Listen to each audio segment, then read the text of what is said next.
Andrea Brillantes, pinaligaya ang mga taga Nueva Ecija.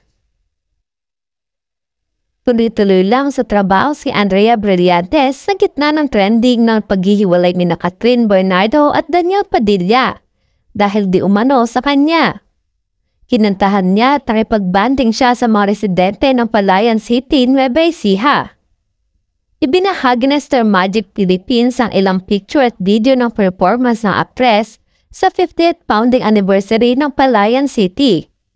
Hinaranan niya ang mga taga Nueva Ecija ng classic OPM song na Jopay ng Pandang Mayonnaise. Nasa mainit na tubig si Andrea Brillantes dahil sa online. Usap-usapan na sangkot daw siya sa breakup ni Daniel Padilla at Catherine Bernardo. Naging usap-usapan nito mga nakaraang linggo ang young actress na si Andrea Brillantes dahil sa mga kumakalat na chismis sa social media.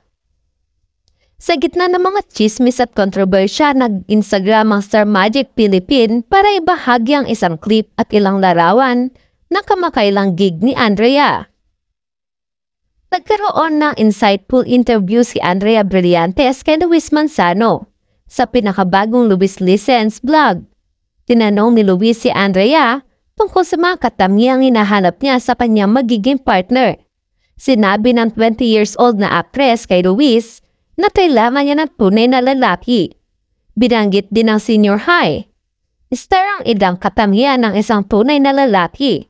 Isa pa, naging viral ang video ng actress at nakatanggap ng iba't ibang komento mula sa mga netizens.